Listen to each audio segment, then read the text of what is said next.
What is the Israeli policy in the prisons dealing with the hunger strike, and why do you think in this case this prisoner, Khadir Adnan, ended up dead? Let's say that Israel, when keeping prisoners, it doesn't matter if it's a terror inmate, security inmate, or criminal, have the responsibility to keep him or her alive and safe. Let's begin with that. Hunger strikes are not something that is new to the Israeli prison service. There has been a lot, and there will be, I assume. The specification of this person is that he was a serial hunger strike person. He has done it, it's the 5th time. The 4 before, he was under administrative custody. And his reply was, you don't have anything against me. You don't give me an indictment. Right, he was being held under what's called administrative detention. Administrative detention, yes. And therefore, he has succeeded several times to be released in an agreement between his lawyer and the government, and he has been released. That last time, he was a detainee, or yes, he was in detention, but he has an indictment, and it was like any other pre-trial person. Right.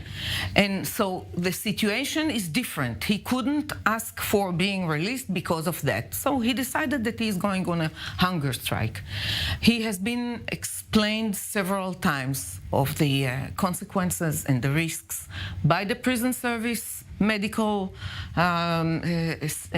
staff, and also once a week has been taken to different hospitals, meeting civilian doctors that told him the same. He refused to get any treatment, nor inside the prison hospital or the civilian hospitals, and he refused to be hospitalized. That's the situation. I assume that I don't know. Well, I'm just going to ask you, because there are reports he was found unresponsive in his cell. You would think he would be under full-time surveillance. Was there, should there be some kind of investigation here, whether there was... Any death in prison, there is an investigation. Any death of a prisoner or detainee, there will be an investigation.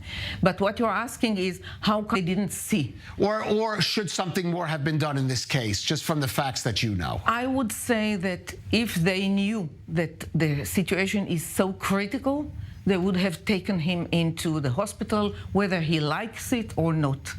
I don't know what especially happened, but I can assume that his body was not strong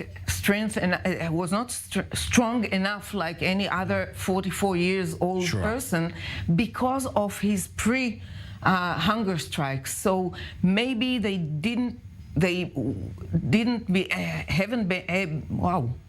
hasn't been able to identify the critical point when his body couldn't stand it anymore. I assume, I'm not a doctor, I'm not a physician. No, I understand. But at the end of the day, he shouldn't die.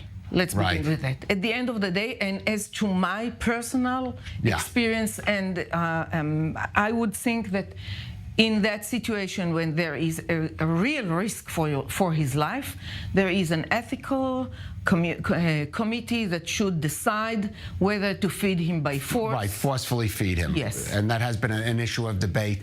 Olivia, again, a reminder that the issue of the prisoners, the security prisoners, is a very sensitive topic. Of course, the current government and National Security Administrator Mark Ben-Gvir came into office vowing to a tougher policy on the Palestinian prisoners, but we are seeing, again, from what happened today, why this is potentially a sensitive issue, one that Israel has to take into account.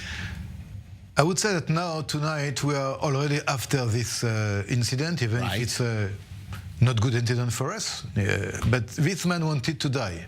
He also wanted to use his health condition in order to use it as a terrorist weapon against Israel, and he succeeded. Right, to escalate the situation. We knew that actually. Before, he has done it before. I think now it was more than 80 days of hunger strike. So he died it was not the goal of Israel, but he died. He wanted to die, or at least to use his death himself like a martyr, like a shaheed. Sure. To show that he's ready to die for the cause against Israel. So now, we are not now going to explain too much, because there is, like the general said, there is an investigation, like usually in the prison services, and the result will be known. But tonight, what we see, it is actually a real mobilization of Islamic Jihad groups who have been hit very seriously the last year. And they want to repeat again that they are capable to attack and to threat Israel. Now, the point for Israel is as follows. We can actually control the situation, maybe 1-2 days of conflict with them, and then again, there will be a déjà vu situation in maybe 1 month, 1 year, or we change the paradigm. And we change totally the paradigm, because Islamic Jihad is not very strong now in the Gaza Strip. And we have maybe now the possibility, I would say even the opportunity, to destroy them totally. Now it's a political decision. It's not a military decision, because Tzahal is ready to do what the political level will tell them to do. We have to be very, very aware that there is right now, I would say, a conjunction of interest against Israel. Hamas, Islamic Jihad, Iran, and tomorrow, let's not forget that the president of Iran, Raisi, is going to Damascus to visit Syria. So maybe he's expecting that Islamic Jihad will give him a present by escalating the situation. So this, I would say, micro incident on a global level can become a strategic issue. Go ahead. I think we should keep the fact that Israel is strong enough and professional enough by the military, by the prison service, by every organization and Shabak and whatever, and we shouldn't act like, we are being threatened by the terror organization. We should do what is the best for Israel. And sometimes these kind of incidents turn or escalate into a big situation, but it's supposed to be handled by the government of Israel, not by anyone else. Right. Just briefly, Uri, because before we let you go, is it possible that briefly this will spur other hunger strikers among the security prisoners, given what's happened now? No, I don't think so. Since the first time that Israel has released someone because of a hunger strike, it became a tool against another tool against Israel. So until now, they didn't die. Right. The first time that he has died. I'm not sure that all of these who are trying to make a hunger strike really mean to die. Right. Maybe he did. But I don't think that the others are at that point, and I'm sure that the Israeli prison service will make his consequences, how to deal with it next time, better than this time. All right, Arit Adato, thank you for joining us on this special broadcast.